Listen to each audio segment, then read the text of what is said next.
Praise the Lord. இந்த April மாதத்தில் 14ஆம் தேதியாகிய இந்த செவ்வாய்க்கிழமையின் காலை வேளையில் தேவ சமூகத்தில் வந்திருக்கிற ஒவ்வொருவரையும் கர்த்தர் தாமே ஆசீர்வதிப்பாராக. இந்த நாளிலும் நம்ம தியானிக்கிற தேவனுடைய வார்த்தை நம்முடைய பரிசுத்த வேதாகமத்தில் யோவான் எழுதின சுவிசேஷம் 14ஆம் அதிகாரம் 18ஆம் வசனம். The gospel book of John chapter 14 verse 18. நான் உங்களை திக்கற்றவர்களாக விடேன், உங்களிடத்தில் வருவேன். ஆமேன். அல்லேலூயா. கர்த்தர் இந்த நாளில் கொடுத்த அருமையான இந்த வசனத்துக்காய் கர்த்தரை ஸ்தோத்திரிக்கலாமா? நான் உங்களை திக்கற்றவர்களாக விடேன், உங்களிடத்தில் வருவேன். ஆண்டவராகிய இயேசு கிறிஸ்து பேசின இந்த வசனத்தை நம்ம தியானிக்க கர்த்தர் கொடுத்த கிருபைக்காய் கர்த்தரை ஸ்தோத்திரிக்கலாம். திக்கற்றவர்கள் அப்படின்னு சொல்லும் பொழுது அனாதைகள் அப்படின்ற மீனிங்கில் கூட நம்ம எடுத்துக்கொள்ளலாம். ஏன்னா இங்கிலீஷில் நம்ம தியானிக்கும் போது I will not leave you orphans ஆண்டவர் அப்படி சொல்கிறாங்க. அதனால் நான் உங்களை அனாதையாக விட மாட்டேன், நான் உங்களிடத்தில் வருவேன் அப்படின்னு ஆண்டவராகிய இயேசு கிறிஸ்து சொல்லுகிறதற்காய் கர்த்தரை ஸ்தோத்திரிக்கலாமா? அனாதைகள்னு யாரை சொல்லுவோம்? யாரை நம்ம அனாதைன்னு சொல்லுவோம்? அம்மா அப்பா இல்லைன்னா அந்த பிள்ளைய நம்ம ஐயோ இந்த பிள்ளை அனாதையாக இருக்குதே அப்படின்னு சொல்லுவோம். யாருமே அந்த பிள்ளைய கவனிக்கிறதுக்கு இல்லையே, பராமரிக்கிறதுக்கு இல்லை, அன்பு செலுத்துறதுக்கு இல்லை, அதனுடைய தேவைகளை சந்திக்க யாருமே இல்லையே அப்படின்னு சொல்லி நம்ம சொல்லுகிறோம் இல்லையா? அப்படியாக ஒருவேளை எனக்கு யாருமே இல்லை, எனக்கு இந்த உலகத்தில் எனக்கு யாரும் இல்லை, நான் தனிமையாக இருக்கிறேன் அப்படின்னு சொல்லி நினைக்கிற ஒவ்வொருவருக்கும் ஆண்டவர் இந்த நாளிலே கொடுக்குற வார்த்தை என்னன்னா, நீங்கள் அனாதையாய் இல்லை. அல்லேலூயா. நான் உங்களை திக்கற்றவர்களாக விடேன். இயேசு கிறிஸ்து சொல்லுகிறார், நான் உங்களை அனாதையாக நான் விடவே மாட்டேன். ஆமேன்.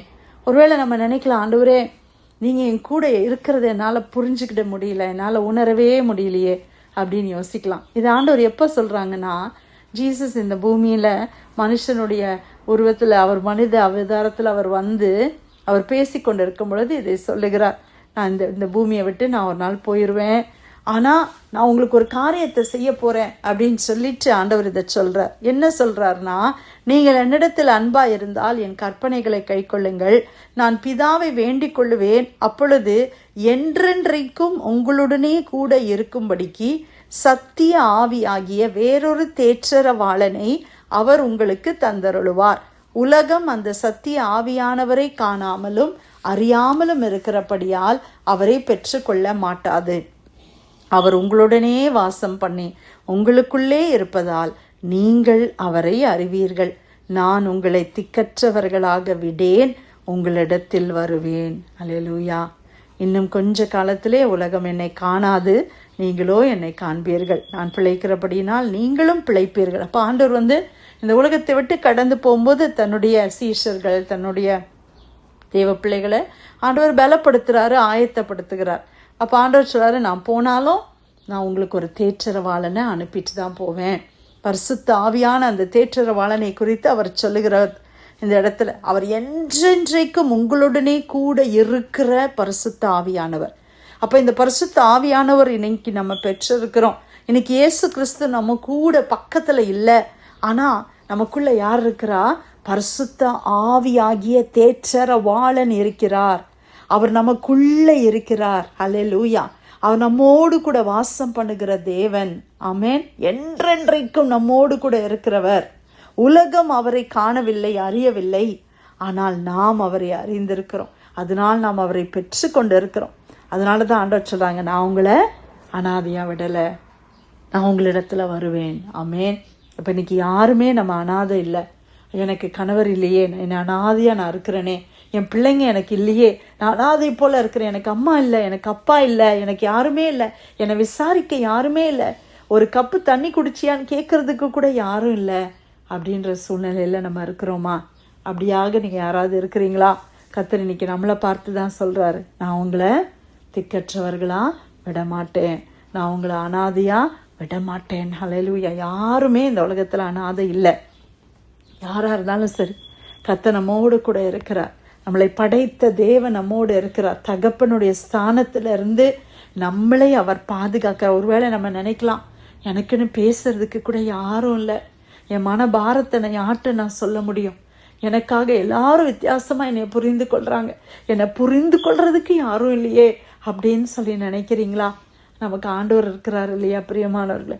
இயேசு கிறிஸ்து உங்களை அன்பாய் நடத்துகிற தேவன், நம்மளை நன்றாய் புரிந்து கொள்ளுகிற தேவன் அவர். மனிதர்கள் நம்மளெல்லாம் வித்தியாசமா புரிந்து கொள்ளலாம், நம்மளை பல விதத்துல நம்மளை சொல்லலாம், இல்லை சுயநலமாய் வாழலாம். அவங்களுடைய லைஃப்பை பார்த்துக்கிட்டு இருக்கிறான். அவங்கவுங்களுடைய சந்தோஷத்தை மாத்திரம் பார்த்து கொண்டு இருக்கிற உலகத்துல இன்னைக்கு நம்ம வாழுகிறோம். நம்மளை குறித்து கரிசனையாய் இருக்கிறவர்கள் ஒருவேளை அநேகர் இல்லாம இருக்கலாம் அவங்களுடைய வாழ்க்கையில.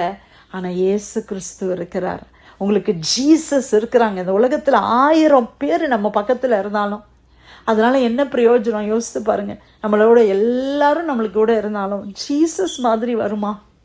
ஆண்டவராக இயேசு கிறிஸ்து நம்ம மேல அன்பு செலுத்துற மாதிரி நம்மளுக்கு யார் அன்பு செய்வா? நம்மளை ஆண்டவர் நடத்துற மாதிரி, கரிசனையா நடத்துற மாதிரி இந்த உலகத்துல யார் நம்மளை அப்படி பாதுகாப்பா? பிரியமானவர்களே, யார் நம்மளுக்கு அதை செய்வா? ஒருத்தரும் செய்ய மாட்டாங்க. ஆண்டவர் நம்மோடு கூட இருக்கிறார். அதனால் நம்ம யாருமே எனக்கு யாரும் இல்லை, நான் ஒரு அனாதையை போல இருக்கிறேன் அப்படின்னு ஒருத்தர் கூட சொல்லக்கூடாது. ஏன்னா இந்த வசனம் என்ன சொல்லுது? நான் உங்களை அனாதையா விட மாட்டேன். அப்ப ஏசப்பா இன்னைக்கு நம்மளை யாரையுமே அனாதையா விடலை. ஒருவேளை சில சூழ்நிலைகள் நிமித்தம் நீங்கள் தனிமையான ஒரு பாதையில நீங்க கடந்து போறது போல தெரியலாம். ஆனா ஞாபகம் வச்சுக்கோங்க, பரிசுத்த ஆவியானவர் உங்க கூடவே இருக்கிறார். ஹல்லேலூயா. உங்களுக்குள்ள அவர் இருக்கிறார். அவர் சத்திய ஆவியானவர், அவர் தேற்றற வாளன். அவர் தேற்றுகிற விதமா யாராலையும் நம்மளை தேற்ற முடியாது. அவர் வசனத்தை கொண்டு எவ்வளவு அருமையா கத்த தேற்றுகிறார். ஆண்டவரோட சமூகத்துக்கு நம்ம வரும்போதெல்லாம் கர்த்தருடைய வார்த்தை எப்படி நம்மளை தேற்றுது. நம்மளே நம்ம நினைக்கிறோம் சில நேரத்தில், எப்படி ஆண்டவரே என்னுடைய உணர்வுகளை நீங்க புரிந்திருக்கிறீங்க, நான் இப்படியான ஒரு ஃபீலிங்கில் நான் நேற்று நைட்டு படுக்க போனேன், ஆனால் எவ்வளோ அருமையாக நீங்கள் என்னோட பேசுகிறீங்களே. அப்போ ஆண்டவர் நம்மளை எவ்வளோ நேசிக்கிறாங்க இல்லையா? இதுலேருந்து நம்ம ஒரே ஒரு சத்தியத்தை புரிஞ்சுக்கிறோம், என்னென்னா ஆண்டவர் ரொம்ப நேசிக்கிறாங்க. ஆண்டவருடைய அன்பை பெற்றுக்கொள்கிறதற்கு நம்மெல்லாம் என்ன தகுதி? நம்மெல்லாம் என்ன பாத்திரவான்களாக இருக்கிறோம்? ஒன்றுமே இல்லை. அவ்வளோ கிருபையாய் நம்மளை நேசிக்கிறார். அனுதினமும் நம்மளுக்கு வார்த்தையை கொடுத்து கொடுத்து நம்மளை பலப்படுத்துகிறார். சோர்ந்து போகிற நேரங்களிலெல்லாம், அழுகிற நேரம்லாம் ஆண்டவர் வசனத்தை கொடுத்து நம்மளை பலப்படுத்துகிறாரே.